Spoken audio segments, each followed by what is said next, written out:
Bienvenue Bonsoir. pour cette quatrième édition du décodage immédiat, donc décodage des médias Internet sous l'angle divulgation, spiritualité.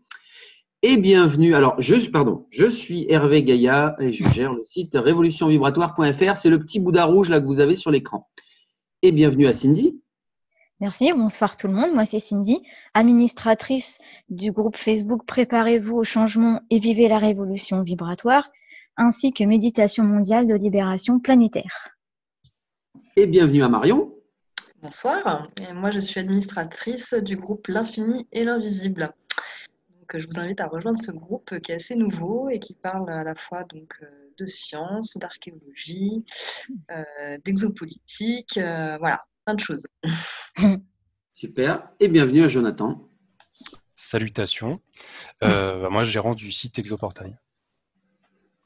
Génial. Alors, de quoi allons-nous parler ce soir? Il faut que je partage mon écran. C'est assez chargé ce soir. Ce soir, oui. Mais vous inquiétez pas, on va être synthétique. Oui. Restez avec nous. On va parler du mémo FISA, l'acte de surveillance du renseignement étranger. On va parler d'une vache dissidente qui devient la star des Hollandais. Eh oui. Des civilisations anciennes et de la censure archéologique en cours.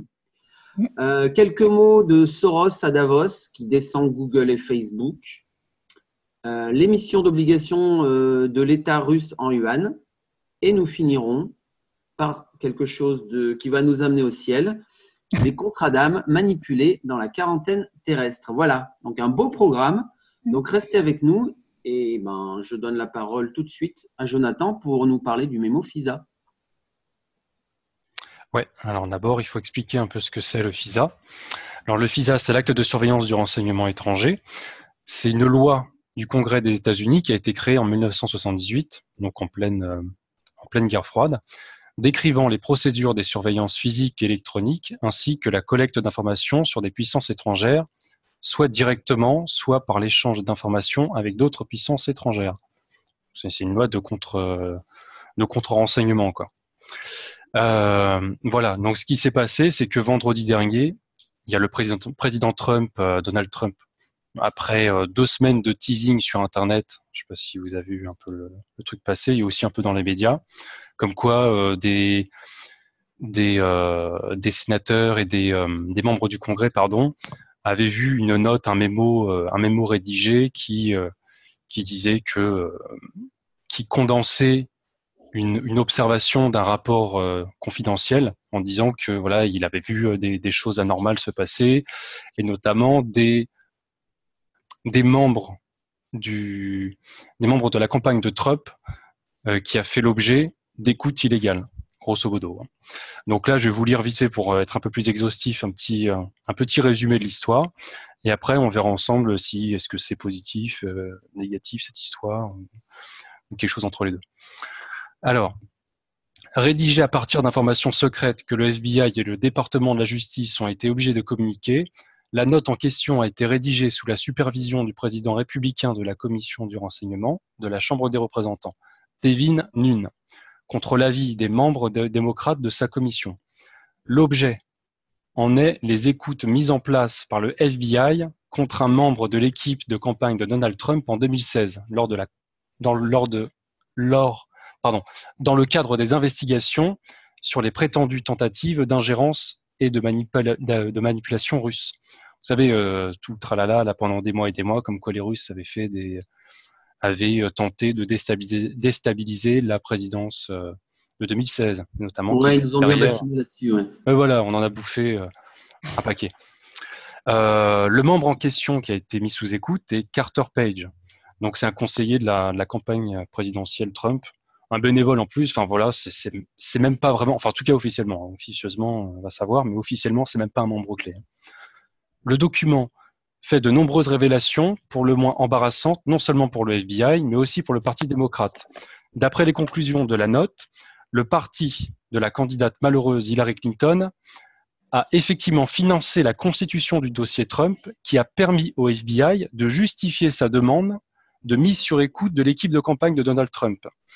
Ce dossier a en outre été instruit par une société de renseignement privée, cette fois-ci, la fusion GPS, basée à Washington.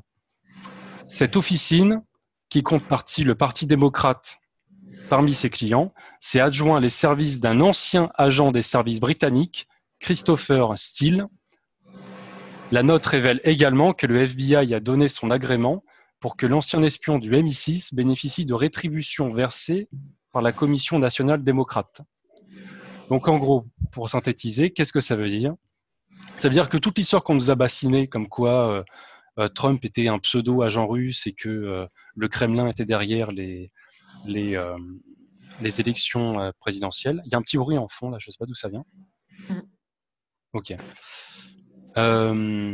Tout ça, c'est des conneries, parce que toutes ces accusations ont été basées sur un dossier que Clinton et sa société de renseignement privé ont mis au point. En fait, ils ont mis au point une espèce de dossier monté de toutes pièces qui a servi de justification au FBI et au ministre de la Justice pour demander à une cour qui est liée au FISA. Donc c'est le FISA, donc l'acte de surveillance de renseignement étranger. Donc cette loi, grâce à cette loi, ils ont pu mettre sur écoute des membres de la campagne de Trump. Et voilà, donc c'est ça. Donc en fait, c'est absolument pas les Russes. Ce qu'on peut conclure, c'est que tout ça est bidon de A à Z et que c'est même les services de renseignement britanniques qui ont fait des ingérences avec Clinton et des membres corrompus du FBI, du ministère de la Justice et de certaines cours de justice, et notamment de la cour en rapport avec le FISA, qui ont fait de l'ingérence dans les élections présidentielles américaines les dernières de 2016. Et il n'y a pas du tout les Russes. Je ne sais pas si j'ai été clair, je l'espère. Oui, très bien. Oui, tout à fait. Non, mais c'est bien. On rétablit une part de la vérité de cette façon. Et effectivement, à partir du moment où on nous bassinait quotidiennement à propos de l'ingérence des Russes dans les élections américaines, il fallait forcément se douter ça cachait quelque chose. Donc là, on a levé un petit peu le voile. Bon, c'est bien, on a vu. Après, moi personnellement, je vais vous donner mon avis subjectif, hein, mais c'est pas ça prendre avec des pincettes. Je trouve que cette histoire a été surteasée et surmédiatisée, surtout sur Internet. On nous a prévenu 2 semaines avant que ça allait sortir, etc. Je trouve que comparé au teasing, il y a un effet de déséquilibre. C'est-à-dire que c'est pas aussi important que le teasing qui lui a été accordé. Je sais pas si je suis clair. Donc, je trouve qu'il y a mais il y a aussi les médias, quand même, les médias mainstream qui censurent beaucoup. Alors, ça va dépendre aussi de l'ampleur que ça prend dans les médias mainstream. On sait bien que l'enjeu pour, on va dire, l'opinion publique, ça reste les médias mainstream. Donc, tout dépend de la tournure que ça va prendre, quoi. C'est vrai que pour l'instant, là, les médias en parlent parce que le truc a été déclassifié. Ils ne peuvent pas ne pas en parler. Mais je trouve que, par exemple, bien évidemment, mais le Pizzagate est 50 fois plus intéressant comme affaire que ce truc. Et ils sont là en disant que c'est le nouveau Watergate, que c'est incroyable et tout. Bon, qu'est-ce que ça peut amener au mieux ? Alors, effectivement, ça montre qu'il y a un état profond qui joue contre l'État officiel. D'accord.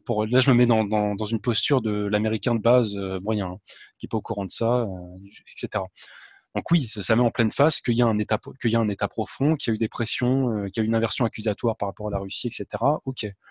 Donc peut-être que accessoirement, ça peut amener des démissions, des démissions de gens corrompus dans les institutions telles que le ministère de la Justice, FBI, au Congrès, parce que le Parti démocrate est très fortement impliqué dans cette histoire, ce que je trouve aussi un petit peu injuste, parce que ce soit le Parti républicain ou démocrate, c'est les deux faces d'une même pièce, hein. C'est les deux jambes d'une même entité. Donc bon. Mais voilà, il y a effectivement des choses très positives à retirer cette histoire, mais c'est peut-être un petit peu survendu de ma compréhension à moi. Et voilà. Dans tous les cas, ça permet à Trump de renforcer un peu son autorité, puisque là, il l'accusait à tort et à travers de collusion avec la Russie. Là, au moins, ils ne peuvent plus l'accuser de ça. Au moins, ça clôt un peu le débat quand même. Oui, très clairement. Donc c'est déjà ça le point positif. Et ça met un petit clou de plus au cercueil Clinton, hein, parce que là, depuis des mois, elle tirait la tronche. Elle va finir en prison de toute façon, quoi qu'il arrive. Ah bah ça. Elle a déjà son sabot électronique là avec. D'ailleurs, très elle esthétique. va avoir un sabot électronique, hein. Sa fille aussi, je crois, en a un. Enfin bref. C'est tout de même une bonne nouvelle, mais c'est pas Pour moi, c'est pas l'affaire du siècle du tout. Mais peut-être que les applications à venir, les démissions, pourraient être quelque chose d'intéressant pour affaiblir l'état profond, la cabale, le deep state, appelez ça comme vous voulez. Mais C'est un début, moi je pense, hein, pour l'opinion publique, parce qu'il ne faut pas oublier que tout le monde n'est pas encore conscient de la nature du pouvoir aux États-Unis et bah, c'est déjà un premier pas. Après, bien sûr, hein, c'est pas ce qu'on voudrait nous, mais je pense quand même qu'il faut le voir d'un œil positif et que c'est un premier pas vers autre chose peut-être, de plus impressionnant, on va dire, d'ici les semaines, mois à venir. Il faut Bon. bien un début, hein, je pense. Hein. alors, c'est plus qu'un début, parce que là, c'est un deuxième coup, parce que quand je dis Trump n'a fait que signer, hein, c'est les forces qui sont derrière, qu'elles soient négatives ou positives. Et là, en l'occurrence, c'était un coup positif, le décret du 21 décembre, je fais une petite digression, tu vois, je sais pas si vous vous rappelez, qui Ouais. condamnait toutes les personnes qui étaient impliquées dans des traites humaines et des crimes contre l'humanité aux États-Unis. Et donc, ce décret stipulait qu'ils saisissaient tous leurs biens, en fait, et tous leurs avoirs, etc. Et Ouais, comme par hasard, il y avait beaucoup de personnes liées au Clinton. Un article que j'avais fait, je le mettrai en description.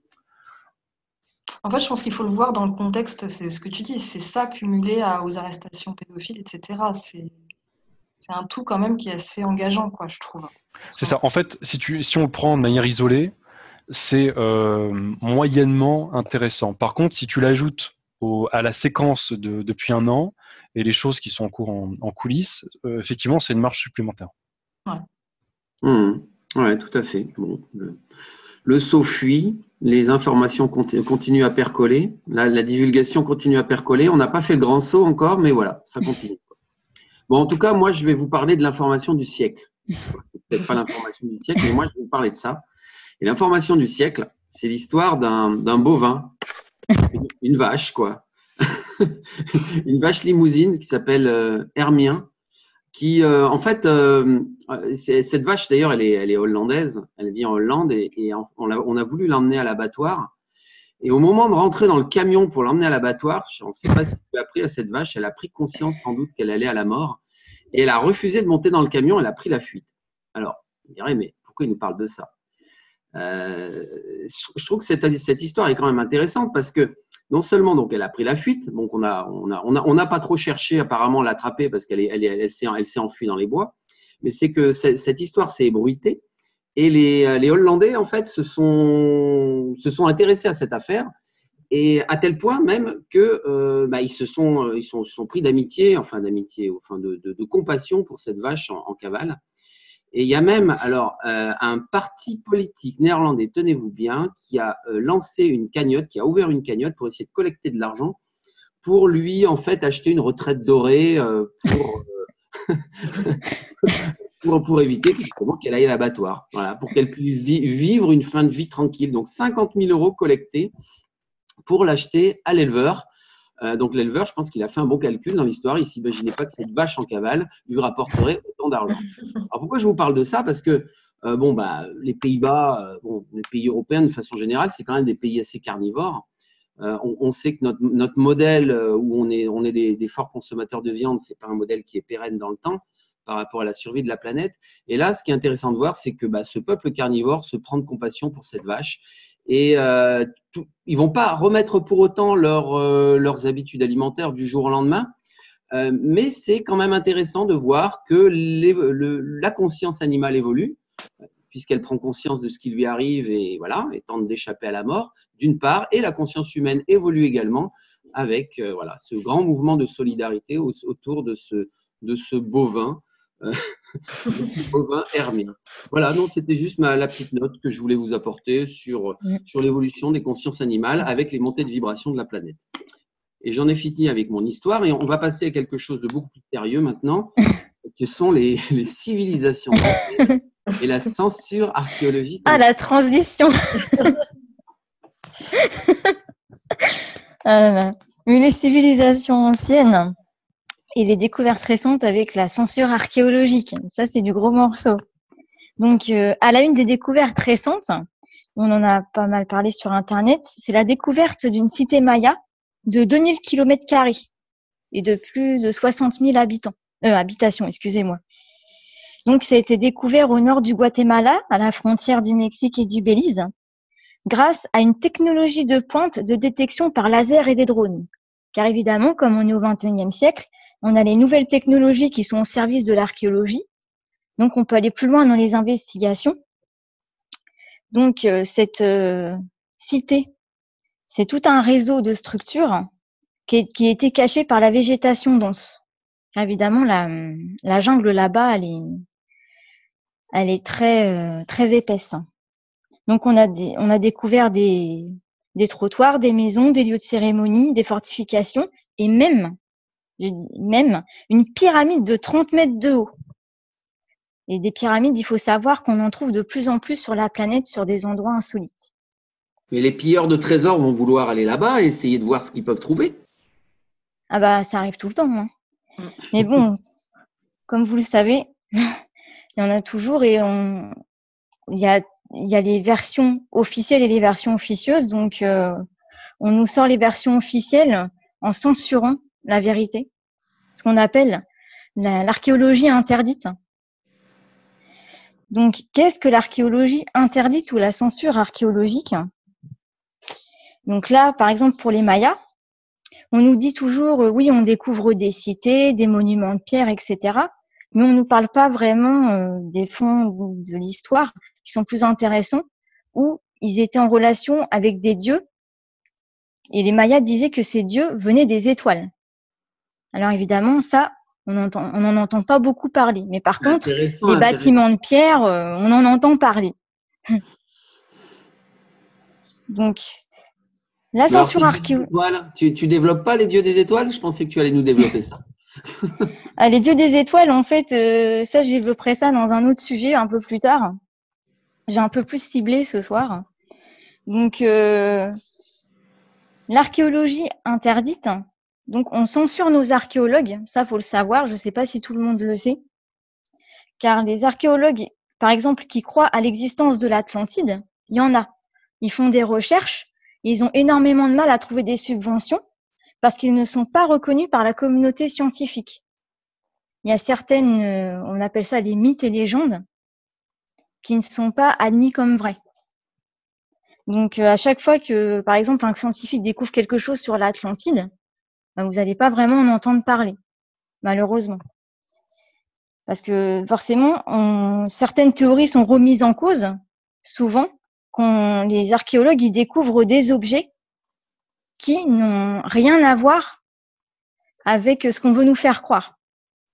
Par exemple, pour la théorie de Darwin et son évolution, il y a toujours le chaînon manquant qu'on ne trouve pas. Je ne sais pas si vous êtes au courant. Oui. L'homme descend du singe et il arrive à nous, quoi. Mais on n'arrive pas à relier tous les maillons de la chaîne. En ce moment, ils font des découvertes qui remettent. Alors, ils disent que ça remet en question, mais évidemment, ils vont pas plus loin que ça en disant que ça remet un peu en cause les périodes, en fait. Mais oui, ils vont pas plus loin que ça. Oui.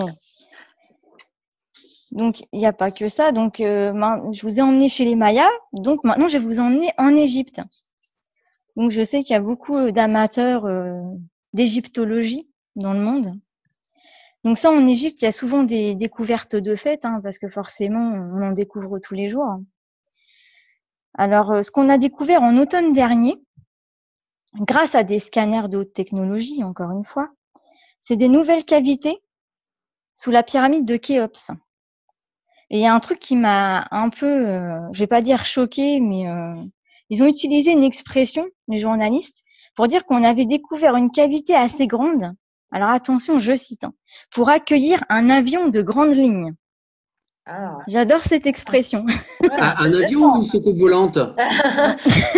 Ça, c'est bonne question, ça.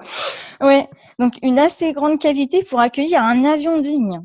Et c'est intéressant parce que on nous en dit pas vraiment plus, mais d'un autre côté, on a des divulgateurs comme Emery Smith qui nous disent que, en fait, on découvre des cavités aussi grandes que des avions de ligne, comme ils le disent, mais dans les médias traditionnels, ils vont pas nous dire vraiment ce qu'il en est, alors qu'en fait, ils découvrent plein de choses, comme le fait que c'était des villes avec des dieux, donc des dieux souvent à tête de, comment on appelle ça, à tête d'animaux. Donc ça rappelle un peu les avions bleus dont fait mention Corée-Good ou d'autres races extraterrestres. Car évidemment, les extraterrestres font partie de la censure archéologique, surtout au niveau de l'Antarctique. Je ne sais pas si vous vous souvenez que fin 2016, début 2017, donc il y a quasiment un an, on a Corée-Good qui nous faisait de grandes divulgations à propos de l'Antarctique. Vous vous en souvenez, non? Oui. Ouais, ils nous font des faux espoirs régulièrement. Ils nous lancent des campagnes, des grandes campagnes de divulgation avec tambour et trompette. Et puis au final, il ne se passe pas grand-chose. Il y a quelques dessins qui sortent, quelques entretiens. Bah, il y a justement un an, il y avait Corée-Good et David Wilcock avec leur émission Mondia Gaia et Cosmic Disclosure. Donc, on nous dévoilait qu'on avait retrouvé des ruines d'une ancienne civilisation avec des corps. Évidemment, ces corps n'étaient pas terrestres, mais extraterrestres. Donc, ce serait on appelle ça les pré-adamites. Donc, on mettra des liens en annexe de cette vidéo pour que vous puissiez cliquer sur des articles et des illustrations pour en savoir plus à ce sujet. Donc, il faut savoir évidemment que, bon, ça peut être difficile à croire. Mais à une certaine époque, l'Antarctique n'était pas sous la glace. Il y avait de la végétation animale, végétale. Il y avait même des commerces et des civilisations aussi. Alors, quand tu dis à une certaine époque, c'est quelle époque dont tu parles? Oula, il y a quelques siècles. D'ailleurs, on a des cartes qui le prouvent, comme la carte. D'années. Oh, plutôt siècle. Parce que la carte de Piri Reis et de Mercator et même d'autres, donc vous avez aussi les liens pour cela en annexe de cette vidéo, ça nous montre qu'il y avait des routes de commerce qui y passaient avec une population locale et des animaux. D'ailleurs, de nos jours, on a découvert dans des grottes en Antarctique des traces de vie, des traces d'ADN et aussi une forêt congelée. Qui c'est qui a découvert ça? Les scientifiques, justement. Oui. Donc ça, on peut le voir dans les médias mainstream sur Internet aussi. Et donc... On peut le voir sur les médias classiques, mais j'ai l'impression que ça ne fait pas beaucoup de retentissement, tout ça. Non, parce qu'ils limitent, ils censurent. Ils n'en disent pas beaucoup. Ils disent oui, on attend dans quelques semaines encore une conférence de presse pour nous dire ce que ça donne. Et en fin de compte, ça s'essouffle, on ne nous met pas au courant. Ça fait comme aussi une cavité qu'on avait découvert là, tout ce qu'on découvre sous le Sphinx en Égypte aussi, pour en revenir à ça. Il disait on avait découvert, oui, quelque chose d'exceptionnel, et je sais plus si c'était en avril 2017 ou 2016 où on devait nous faire de grandes révélations.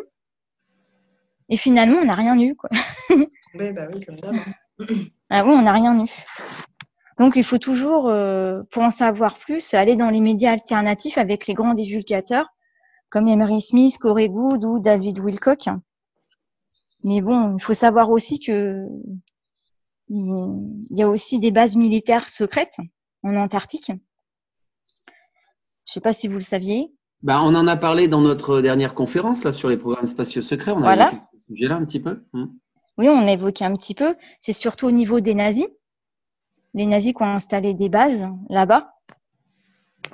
Et il y a aussi les livres de Michael Isala qui en parlent avec les alliances extraterrestres.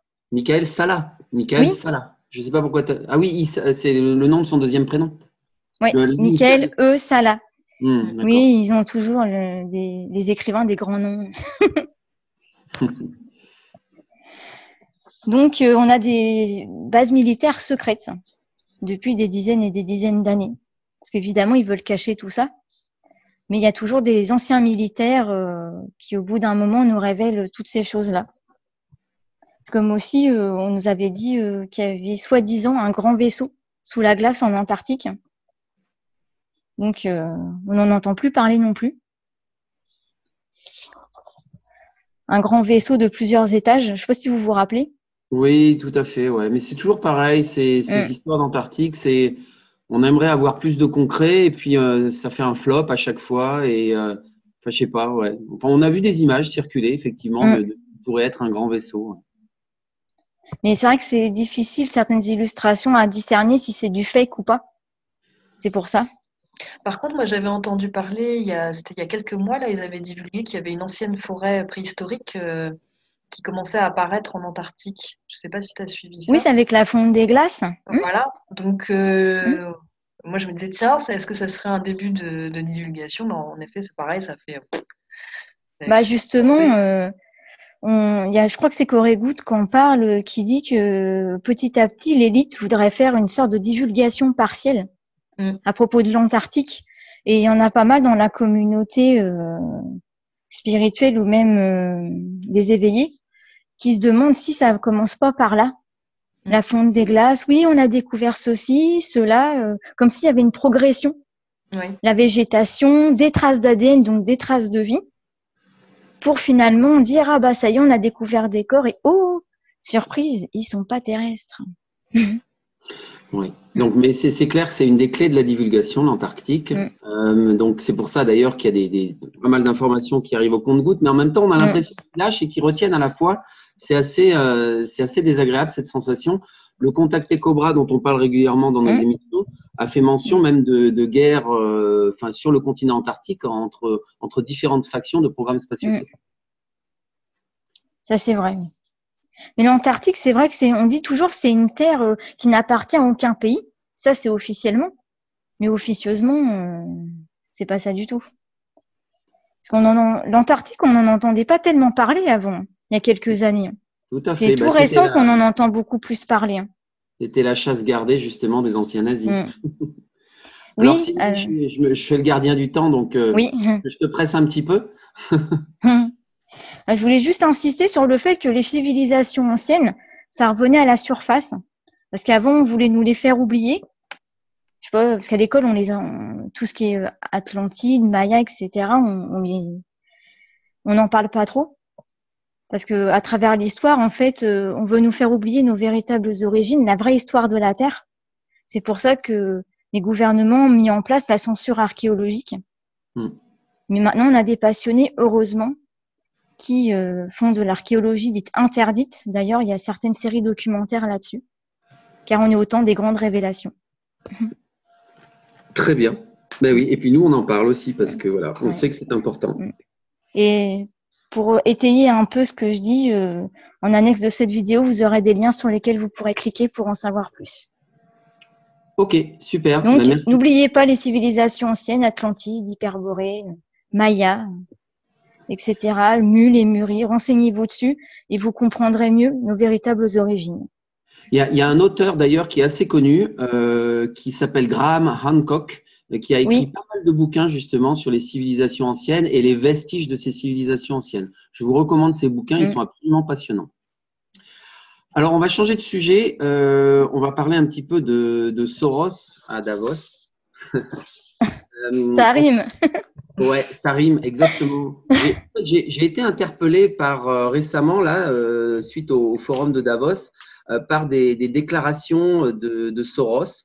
Alors, Soros, vous connaissez Soros, hein, c'est ce financier richissime. Bon, il est présenté comme un philanthrope, mais bon, il a une tête d'un gars qui est très fatigué et puis il est souvent assimilé. En fait, c'est un peu l'archétype de la cabale, en l'occurrence, pour nous, les divulgateurs qui suivons un petit peu tout ce qui se passe chez les Rockefeller, les Rothschild, etc.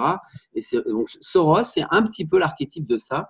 Et donc, quand on l'entend se prononcer justement contre Facebook et contre Google, comme il l'a fait à Davos, eh ben, ça surprend. Alors, qu'est-ce qu'il a dit en fait à propos de Google et de Facebook? Il a dit ces géants du web sont de graves menaces. Et donc, il va falloir mener des actions fermes, autant qu'immédiates, de la part des gouvernements pour faire face à ces menaces. Et alors, non seulement ce sont des menaces, alors ce sont des menaces pourquoi? Ce sont des menaces à la liberté d'expression, notamment. Ce sont des menaces à l'innovation, alors que paradoxalement, elles ont beaucoup participé à l'innovation dans leur jeunesse, ces entreprises. Et alors, ce qu'il dit également, c'est que ces entreprises poussent également les personnes à renoncer à leur liberté de penser, ce qui les rend plus enclines à être manipulées politiquement. Alors moi, quand j'entends Soros dire ça, je me dis ça alors, c'est incroyable. C'est ce que nous disons, nous les divulgateurs, nous essayons de faire prendre conscience, de réveiller la population pour leur dire écoutez, arrêtez d'aller chez Google, arrêtez d'aller chez Facebook, même si on y va quand même, parce que voilà, vous êtes dans des bulles cognitives, les moteurs de recherche nous censure, les Facebook nous censurent, nous le savons bien, n'est-ce pas, Jonathan? Voilà, nos sites font l'objet d'une censure algorithmique qui fait que les publications qui dérangent et les soi-disant fake news sont de moins en moins vues à cause justement de ces géants du net. Donc, il dit même que, outre cette mise en garde, donc contre la tentation que pourrait avoir, la tentation pourrait être pour ces grandes plateformes que sont Facebook et Google de se lier à des régimes autoritaires afin de créer un réseau totalitaire tel que Aldous Huxley ou George Orwell eux-mêmes n'auraient pu l'imaginer dans leur fiction. Et en réalité, c'est exactement ce qui est en train de se passer. Qu'est-ce qu'il nous dit, Soros? Il nous dit juste ce qui est en train actuellement de se passer, puisque cette censure, elle est très très bien mise en place et très très bien orchestrée par les Google et les Facebook. Bon, voilà. Alors, bon, il nous dit ça, très bien. On sait que la cabale, de toute façon, elle excelle dans le fait de dire des vérités, peut-être pour essayer on ne sait pas, de se racheter ou de se donner de garder sa légitimité. Mais moi, ce qui m'a frappé, c'est que quelques jours après ça, il y a les résultats de Google qui sont parus et qui effectivement annonçaient une perte nette, notamment pour le dernier trimestre 2017. Ce qui était assez étonnant. Donc, les résultats, alors bien que quand même très positifs globalement, ils étaient quand même en deçà des attentes. Et donc, forcément, Soros, dès d'initier un petit peu, il savait ce qui se tramait, il sait ce qui se passe. Mais alors, pourquoi Google gagne moins d'argent qu'avant, on va dire, ou alors a une perte de bénéfices importante? Parce que donc il y a eu des modifications au niveau des lois fiscales aux États-Unis. Certes, mais aussi et surtout parce qu'ils ont des coûts, ce qu'on appelle des coûts les Traffic Acquisition Costs, ils appellent les TAC dans leur langage, les coûts d'acquisition de trafic qui sont en forte hausse. Et c'est quoi ces coûts d'acquisition de trafic? En fait, c'est tout simplement Google qui essaye d'acheter des partenaires comme Firefox, Apple ou autres pour que les recherches soient faites prioritairement sur leur moteur de recherche. Donc, en fait, en gros, c'est des frais de publicité pour essayer faire en sorte qu'on continue à utiliser Google. Et alors, pourquoi ils font ça? Parce que justement, ils se rendent compte que les gens, en s'éveillant, vont utiliser des moteurs de recherche alternatifs comme DuckDuckGo, comme Qwant. On vous encourage d'ailleurs à les utiliser parce que ces moteurs de recherche alternatifs ne surveillent pas vos faits et gestes, respectent votre liberté et sont beaucoup plus objectifs dans les résultats de recherche. Les résultats de recherche ne sont pas faussés par rapport à ces soi-disant fake news. Et Qwant, c'est français en plus. Et Qwant, c'est français en plus. Qwant, ouais, tout à fait. Donc voilà, donc moi je vous encourage à continuer à bypasser Google autant que vous le pouvez, bypasser Facebook autant que vous le pouvez, parce que vous êtes en train de construire, justement, de reconstruire la liberté d'expression dont nous avons besoin. Voilà, tout simplement. C'est pour ça que je voulais te parler de ce sujet-là ce soir. Soros, avec ce genre de déclaration, il va finir par être censuré par Facebook. Hein. Ça serait le comble. Ça serait le comble. Hein. Mais Soros, accessoirement, petite parenthèse, un agent Rothschild chargé de la logistique de déstabilisation des pays qui ne plaisent pas à l'Empire. Hein. Voilà. C'est pour l'étiquette, ça. C'est pour ça que c'est assez étonnant qu'il se lance dans ce genre de déclaration, comme s'il voulait garder encore son rôle de premier conseiller terrestre sur ces affaires. Bon, en fait, voilà, il dévoile juste un petit peu des choses qui étaient dans le tuyau et qui arrivaient sur les résultats financiers de Google. Enfin, mais en tout cas, voilà, c'est une réalité avec la montée des consciences. C'est clair que les gens se détournent, mais malheureusement pas assez vite qu'ils le devraient, de ces géants de l'Internet. T'as fini? Je peux faire une petite digression? Fais-la. Je termine juste sur un petit truc. Le sujet d'avant que j'ai abordé sur le mémo FISA, ça a été déclassifié le 2 février. Et la même journée, on a vu le Dow Jones qui a plongé de 666 points. Oui, c'est vrai, ça, j'ai vu ça aussi. 666, la marque de le nombre de la bête. Ah ouais, c'est pas anodin quand même. Hein. On a souvent des petits signes en ce moment comme ça, aux États-Unis surtout. Mais c'est quoi qui te fait penser à ça, Jonathan? Là, il y a un rapport avec Soros? Non, non, pas du tout. J'avais ça qui me passait dans la tête. Mais bon, déjà, c'est pas la première fois que ce genre de symbolique arrive. En 2008, il y a déjà eu ça. Et puis peut-être que sur un aspect positif, ça peut être une pression, un signe d'une pression supplémentaire de la faction positive. Vous vous souvenez pas, nous, on avait eu Macron qui avait fait combien? 66,6, je crois, aux élections. Ouais. Ouais. Au Bien. deuxième tour, les premières minutes, ouais, c'était ça. Après, ça a été légèrement truc, mais c'est vrai que ça a été pendant au moins peut-être même 1 heure, 2 heures c'était ça son résultat. La cabale adore les symboles numériques. Oh oui. Il n'y a pas que. On passe aux émissions d'obligations de l'État russe. Ouais, j'ai 1 minute pour en causer. Ouais. Bah, c'est le gouvernement russe qui a récemment annoncé qu'il allait émettre l'équivalent d'environ $1 milliard en obligations d'État, sauf que ce ne sera pas en dollars, ce sera libellé en yuan. Et c'est la première fois que ça arrive. Donc, pour eux, c'est une forme de test pour voir un petit peu le potentiel de financement par l'État de ces infrastructures et de d'autres projets, et pour être aussi à l'abri du risque du dollar qui est en ce moment en forte baisse. Et puis accessoirement, c'est pour aussi contourner les sanctions états-uniennes et de l'Union européenne sur l'économie russe. Donc voilà, c'est une étape supplémentaire d'un des buts profonds des BRICS, c'est-à-dire mettre à mal et baisser la puissance qu'est l'outil pétrodollar, qui est l'outil principal et officiel pour emmagasiner de l'argent au niveau de la cabane. On avance, absolument.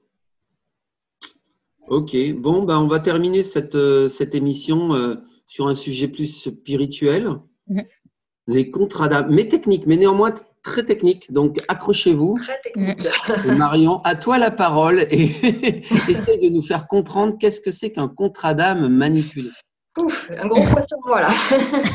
Alors, moi, je vais essayer d'être assez exhaustive et en même temps claire parce que c'est vrai que c'est un sujet qui n'est pas évident, surtout quand on démarre un petit peu dans la spiritualité, il y a beaucoup de concepts à comprendre. Je vais essayer d'être claire. Alors, pour vous expliquer un petit peu quand même le contexte, je vais vous parler de la situation sur Terre, qui n'est évidemment pas très très rigolote, bien que on approche d'une certaine libération. Alors, donc pour revenir au contexte, il y a 25 000 ans environ, bien, tout simplement, la Terre a été mise sous quarantaine par les forces obscures, qu'on appelle les archontes, et qui ont déclaré que cette planète était donc leur propriété, et tous les êtres qui y vivaient étaient leurs otages et leurs esclaves. Donc, ils ont déclaré que cette planète en quarantaine ne pouvait voir ni de véhicules spatiaux entrer ou sortir sans permis de leur part. Donc, la race humaine a été prise en otage par les archontes pendant tous ces millénaires. Et après avoir été retenue dans le système de réincarnation en boucle fermée, petit à petit, l'amnésie générale et la léthargie s'est installée dans notre humanité. Alors, cette mise en quarantaine, on l'appelle communément le voile. Alors, qu'est-ce que c'est que le voile? En fait, c'est toute une structure, c'est une clôture électromagnétique qui entoure la Terre via tout un tas de technologies, alors que ce soit les bombes Toplet, Strangelet, les implants et les armes à énergie scalaire. Donc, ils ont tout un arsenal pour nous contrôler physiquement dans un premier temps. Voilà. Le but étant évidemment de couper les terriens et de la source et des êtres lumineux sur les autres plans dans notre univers. Donc, les Pléiadiens, toutes les forces lumineuses sont plus ou moins coupées de nous. Donc, sur le plan physique, notre consentement, il est manipulé constamment, en fait, constamment, donc grâce aux médias de masse déjà, avec toute la propagande que vous connaissez, la bien-pensance, c'est ce qu'on doit penser, ce qui est mal, ce qui est bien. Aussi, par exemple, le vote. Le vote, c'est un formidable outil de consentement des masses. Et les événements aussi de masse qui permettent de pratiquer des rituels et de nous faire consentir à ces rituels de manière non éclairée. En fait, c'est un consentement non éclairé. Alors, je prends l'exemple du Super Bowl qui a eu lieu, c'était quand hier, qui est un formidable événement de masse avec des rituels franc-maçonniques Illuminati. On n'a qu'à voir, il suffit d'aller voir les Super Bowls de l'année dernière, de l'année d'avant. Il y a plein de symboles qui transparaissent et des stars qui sont là pour faire consentir la masse à cet événement. C'est une grande manifestation sportive, en fait. C'est quoi le… C'est ça. Le Super Bowl, oui, c'est une grande manifestation sportive. Alors, le sport en question, je ne sais plus, je crois qu'il y a du baseball, je crois. J'avoue que je n'ai jamais suivi, moi, le Super Bowl. Mais oui, je crois qu'il y a du baseball. Et puis après, donc, Football américain obligé. football américain. Et après, il y a toujours un concert avec une Beyoncé, que sais-je, enfin des grandes stars qui, évidemment, pratiquent pendant leur chorégraphie des grandes symboliques Illuminati, avec une scénographie Illuminati. Il y a toujours des triangles, des damiers, tout ce que tu veux, des références au MK Ultra aussi.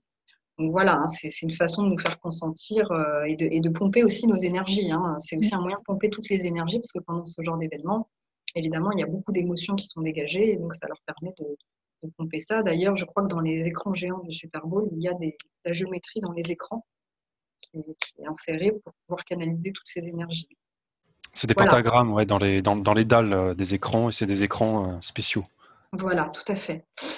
Mais donc au-delà de cette manipulation au niveau physique, il y a une couche plus profonde et plus importante, qui sont tous les contrats qui ont été signés par les terriens, les humains, au cours des milliers d'années dans le système carcéral de la Terre. Alors, pour que ce système d'asservissement des terriens perdure à travers les incarnations, ils ont recours évidemment à la manipulation du libre arbitre.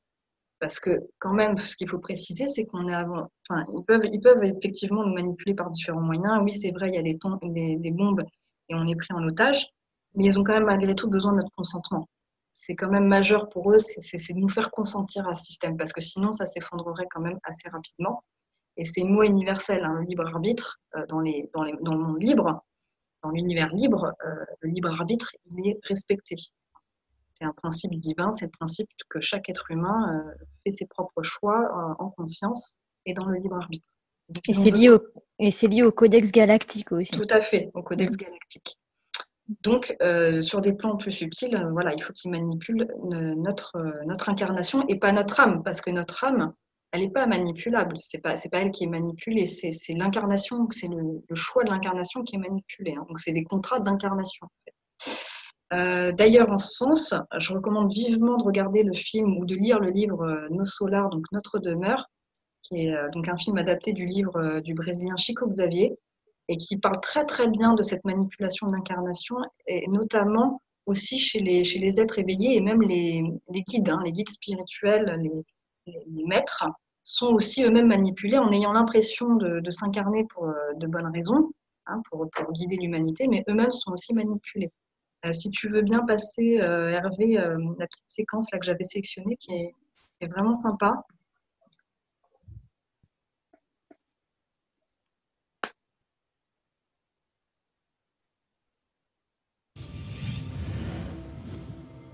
Je peux mettre à 1 minute 20 si tu veux. Hein.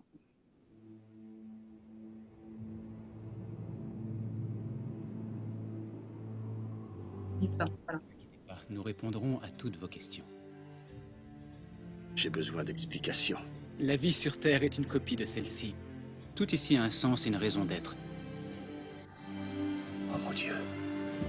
J'aimerais savoir comment je peux envoyer un message sur Terre à ma famille. J'ai absolument besoin de les voir. Comment il était, Clarisse? C'était un homme bon. Il n'avait pas beaucoup de temps pour nous.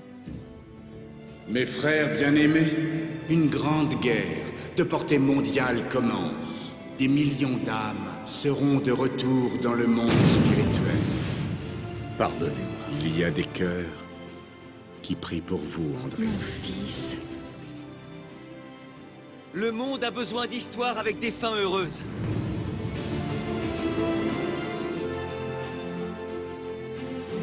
Vous verrez, un jour vous comprendrez. Il est toujours possible de recommencer. Avez-vous déjà imaginé une vie après la vie? Voilà.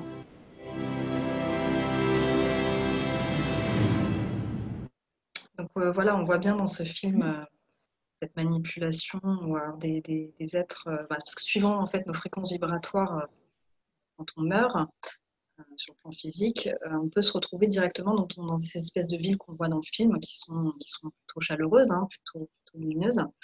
Et donc Cobra justement a parlé de ces villes du plan astral. Et donc lui, il dit, en fait, sur les plans astro supérieurs, il y a des zones de lumière où les gens peuvent aller après leur mort, s'ils ont une fréquence vibratoire suffisamment élevée. Ils ont des paysages magnifiques, un environnement magnifique, mais ils Le sont toujours paradis. attachés. Voilà, mais ils sont toujours attachés à la terre de quarantaine. Et tôt ou tard, ils doivent revenir se réincarner parce que les archontes ont encore le contrôle sur eux. Ce sont les guides des forces de la lumière qui sont manipulés par les archontes sur le plan éthérique et ils veulent généralement faire le bien, mais ils ont subi ce lavage de cerveau. Comme les enseignants spirituels sur le plan physique, c'est assez similaire. Donc c'est vrai qu'on voit clairement dans le film ce contrôle et la ville elle est entourée par des murs. Bon, je ne vais pas trop spoiler pour ceux qui veulent voir le film. Et voilà, c'est vraiment bien suggéré dans le film, hein, ce contrôle de la réincarnation.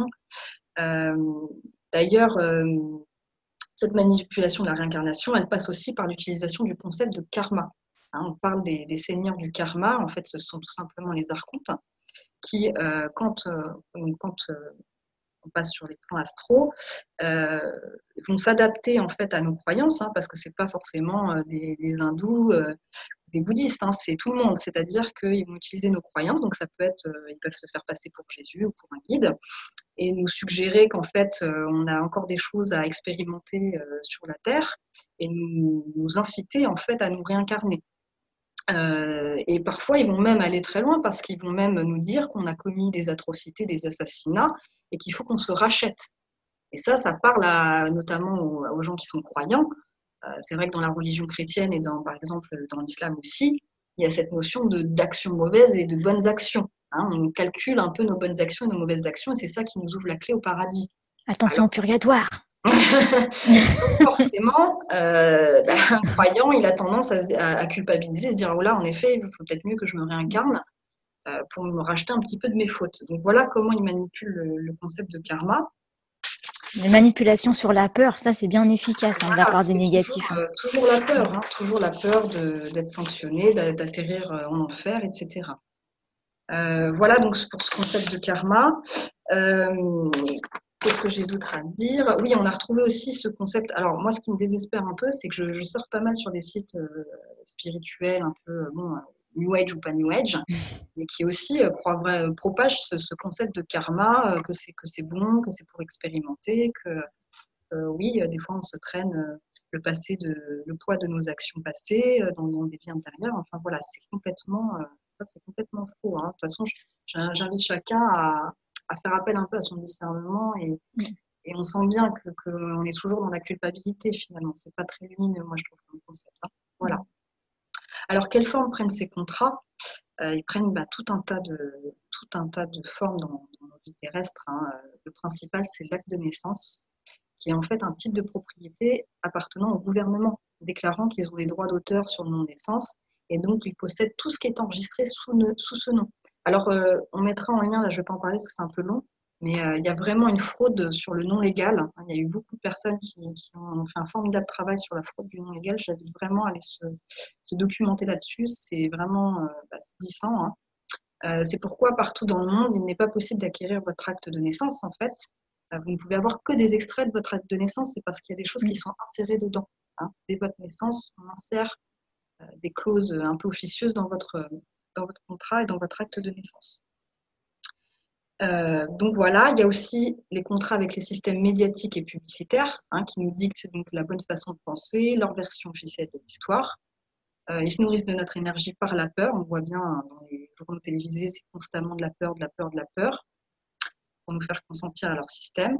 Ils nous crétinisent avec des émissions de plus en plus abrutissantes et dénuées de tout intérêt intellectuel. On peut parler aussi des sondages qui sont complètement manipulés, des réseaux sociaux, notamment Facebook. Hein. On y est tous, mais voilà, on est conscient qu'on est aussi manipulé par ce biais-là. Voilà, donc un système médiatique et publicitaire qui sous-tend ce système de contrat d'âme. On a aussi le contrat avec le système bancaire, qui est un des outils de contrôle, évidemment un des plus importants de la Kabbale sur la population terrienne. On appelle d'ailleurs le système monétaire babylonien. Le système de dette babylonien, oui. Le système de dette babylonien. Vivre constamment dans la dette, en fait, on ne vit pas pour soi. C'est un asservissement.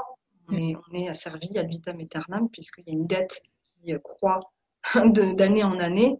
On n'a pas créé la dette, mais on doit la rembourser. Donc, ça crée... Même nos propres gouvernements vivent dans la dette. Hein. D'ailleurs. Et chaque être humain, je crois, ça avait été dit officiellement, qu'on naissait avec 30 000 € de dette. C'est dire, hein, on n'a rien fait, on vient d'arriver au monde, on a déjà 30 000 € de dette sur le dos. C'est magique. C'est le karma, lol. Voilà. Et on a même, je donne un autre exemple qui est assez fou. Je vous invite à aller voir sur vos chéquiers, vos chèques. Vous prenez une loupe et vous allez voir les lignes qui servent à écrire, vous savez, en toutes lettres, la somme. Allez voir les lignes. En grossissant, vous allez voir ce qu'il y a dedans. C'est intéressant. Il y a des mots en fait qui sont insérés, qui sont tout petits. Les lignes sur lesquelles on écrit, c'est ça? Ouais, les lignes sur lesquelles on écrit, en fait, ce sont des mots. C'est pas une ligne, c'est pas un tracé. Ah, c'est en mini, c'est des filigranes, c'est ça? Voilà, c'est en tout petit caractère. Et en fait, il faudrait aller voir ça, c'est intéressant. Et ces contrats, donc, ils servent à un système de collecte de dettes et de récolte d'énergie dans la matrice 3D pour les grandes familles bancaires de la cabale qu'on connaît, hein, Rothschild, Rockefeller, Co, JP Morgan, etc. Alors, autre type de contrat, on a aussi le contrat avec les gouvernements, donc tout ce qui est multinational, politique, militaire, justice, tous liés les uns aux autres, évidemment. Alors, je fais une remarque en ce sens, le vote, c'est quand même un des outils puissants de manipulation du libre arbitre, parce que ça donne l'illusion du choix au peuple. Nous, on sait très bien que finalement, que ça soit, je prends l'exemple de la France, hein, que ça soit les Républicains, la République en marche, que ça soit les partis de gauche, partis de droite, tout ce qu'on veut, au final, ils obéissent aux mêmes puissances et aux mêmes élites. Hein, donc, il faut arrêter d'aller voter, de donner son consentement. On sait que ça mènera nulle part. Et ne votez pas, ça ne sert à rien. Abstenez-vous, déchirez votre carte d'électeur. Voilà. Il y en a beaucoup qui l'ont fait, ça, à une époque. Hein. Déchirer sa carte d'électeur. Hein. Ça a circulé sur les réseaux sociaux. Il y en a même qui ont été jusqu'à déchirer leur carte d'identité. Mais bon. Et je rappelle qu'au Parlement, sous la gauche ou la droite, ils votent plus de 95% des mêmes lois. Alors cela dit, vous avez vu quand même qu'il y a eu un fort taux d'abstention. Moi, j'étais quand même contente des dernières élections présidentielles. C'est qu'il faut noter quand même qu'il y a eu un fort taux d'abstention, puisqu'il y a eu combien 51%, je crois, ou 52%, je ne me souviens plus. Non, c'était moins, 48%. Enfin bon, c'était presque plus de 50%, je crois. C'est record, hein, de toute façon. C'était record. Donc ça, c'est quand même très positif. C'est de sortir déjà de ce piège du vote et de croire à l'illusion démocratique. Ça, c'est quand même révélateur d'une prise de conscience collective. L'humain est plein de ressources quand même. Eh oui. Voilà. Donc, le vote, donc les contrats avec le gouvernement. Et donc, ces contrats, ils permettent à une minorité privilégiée de gouverner dans l'ombre en utilisant les politiques comme intermédiaires. Il ne faut pas oublier que les politiques restent des pantins pour la plupart. Alors, je nuance quand même mon propos parce que ça dépend en effet des pays. Mais en tout cas, en l'occurrence en France, je vous confirme que Macron, c'est bien un pantin Rothschild. Voilà. Ouais. En France, si vous voulez être président de la République, il faut aller voir les Bilderberg. C'est ça. Voilà. Bilderberg, vous n'êtes pas éligible. Ensuite, enfin, si c'est pour passer par un programme MK Ultra, programme Monarque avant, je ne suis pas sûr que ça m'intéresse, si tu veux. C'est à voir. C'est ton libre arbitre qui choisit. Hein. Ensuite, alors, autre contrat, c'est le contrat dont on entend moins parler, c'est le contrat d'âme du divin masculin et féminin. Alors ça, c'est plus subtil. Ouais, c'est plus subtil et je pourrais développer pendant des heures. Je vais essayer d'être succincte. En gros, qu'est-ce que c'est que le divin masculin et féminin? C'est pas votre sexe, c'est des énergies avant tout. Et c'est ce qu'on incarne tous, parce que qu'on soit homme ou femme, on a tous une part de féminin et une part de masculin. Ouais, on a deux polarités, comme la planète Terre, le pôle Nord, le pôle Sud. Voilà. Donc, un pour la polarité masculine, un pour la polarité féminine. Voilà, donc qu'on retrouve dans le concept de yin et yang en Tao, etc.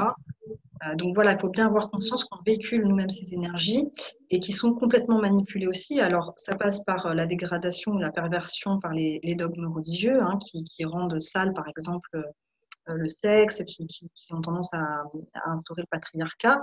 Ça passe aussi par les rituels et mutilations, comme l'excision, la circoncision. C'est aussi la pornographie, hein, qui nous déconnecte complètement de l'essence divine du sexe sacré.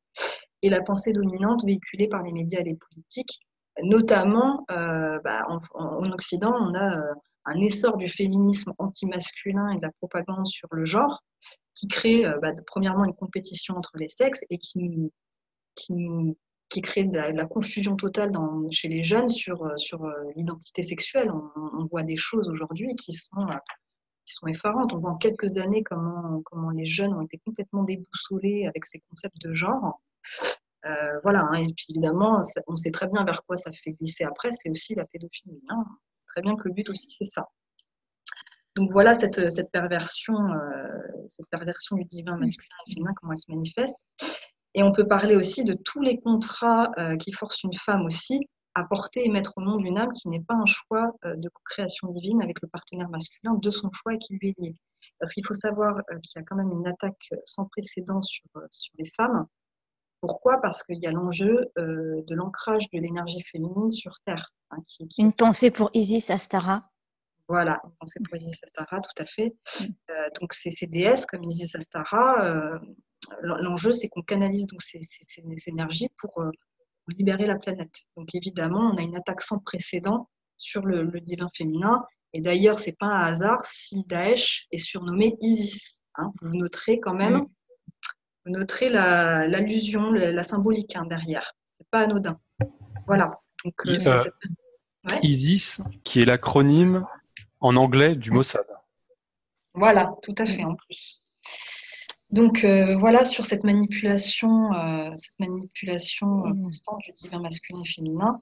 Et dernier contrat, c'est le contrat d'entrée lorsqu'une âme est venue de l'univers libre, l'univers en quarantaine. Et donc une âme qui souhaite s'incarner sur Terre, on lui impose en fait toute une série de contrats. Les archontes lui imposent une série de contrats pour s'assurer qu'elle n'accomplisse pas des missions trop lumineuses.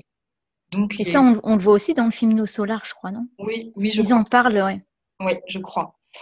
Donc voilà, et ces accords d'entrée contiennent également des clauses qui permettent aux serviteurs du démiurge de porter des difficultés non spécifiées contre un être au cours de son incarnation terrestre, y compris, mais sans s'y limiter, la naissance de mauvais parents, violences physiques, abus sexuels, attaques psychiques, implantation éthérique, manipulation des rêves, etc. etc. Donc, tout ce qui peut servir les négatifs. Voilà, tout à fait. Voilà. Moi, je crois qu'on m'a tout fait, moi. Toute la liste, je me suis reconnue là. Dans toute la liste que tu as donnée. Ah bah écoute. Ouais. Par contre, Marion, à un moment donné, tu as parlé d'amnésie collective, je crois. Oui. Parce qu'il faut savoir qu'à chaque fois qu'on naît ou qu'on renaît, on oublie nos vies antérieures. C'est ça. On les oublie. Et j'avais vu quelque part, je sais plus trop où, sur Internet, qu'il y avait quelqu'un qui avait émis des hypothèses, les bébés qui pleurent à la naissance. Il paraît que ce serait cette symbolique-là. On sera en deuil de notre vie passée parce que c'est une renaissance forcée. Et apparemment, je sais que dans le ventre de la mère, il y a toujours une phase où en fait on est encore conscient qu'on est une âme incarnée. Oui. Et c'est petit à petit, pendant la grossesse, qu'on perd en effet ce souvenir de l'incarnation. Ça se fait pendant la grossesse. Ouais. Oui. Tout à fait. C'est passionnant de vous écouter, les filles, franchement. Merci. Mais en fait, on va bien au-delà de la revue d'actualité. Oui. Je pense que ce sujet-là dont tu traites, Marion, mériterait vraiment même de plus grands développements. Bon, voilà. Mais déjà, le film Nos Solar, il va beaucoup éclairer les gens qui vont le regarder. Voilà, déjà, j'invite vraiment à regarder. Franchement, il est bien. Mais par contre, c'est vraiment émotionnel comme film. Faites attention. Oui, c'est vrai que c'est émotionnel. Oui, c'est émotionnel. Bon, je vais conclure rapidement et puis effectivement, les gens pourront aller voir après les liens qu'on mettra sous la vidéo. Alors, il y a évidemment, l'idée, c'est de s'endeiller le plus possible. Alors, bon, on ne pourra pas tout faire avant l'événement, on ne pourra pas se libérer de tout avant l'événement, mais l'idée, c'est d'arrêter de consentir à tous ces outils qu'on utilise contre nous, c'est d'arrêter de regarder les médias, de regarder sa télé tout le temps, c'est ne plus voter, c'est plus consentir c'est par exemple ne plus se vacciner, c'est bête, mais c'est aussi par là. Bon, c'est aussi essayer de sensibiliser les gens autour de soi autant que possible, de les éveiller aussi à ce consentement manipulé.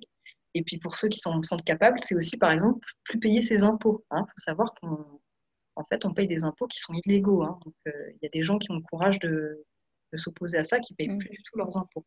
C'est pas l'un de vous deux, Hervé ou Jonathan, qui avait fait un article comme quoi avec un simple mail on pouvait ne plus payer ses impôts ou les annuler? Oui, c'est moi, mais c'est pour des cas particuliers en fait. C'est les personnes qui sont sous un certain seuil de revenus et qui ne le savent pas, mais qui peuvent faire une demande pour annuler ou fortement réduire leur impôt. Et ils sont pas au courant de ce genre de procédure auquel ces personnes ont droit, parce qu'ils sont dans une tranche. Voilà, et puis excuse-moi, je mettrai aussi en lien, là je vais pas le citer, mais vous avez un document de révocation des contrats d'âme qui est très bien fait d'Andrew Bardis. On mettra en lien. Et puis il y a également un protocole qu'avait suggéré Cobra et d'autres personnes qu'on peut donc déclamer à haute voix. Voilà, donc ça, on vous le mettra en lien pour que vous ayez quelques process pour un peu vous libérer de cette manipulation de la main. Voilà, et l'incarnation surtout.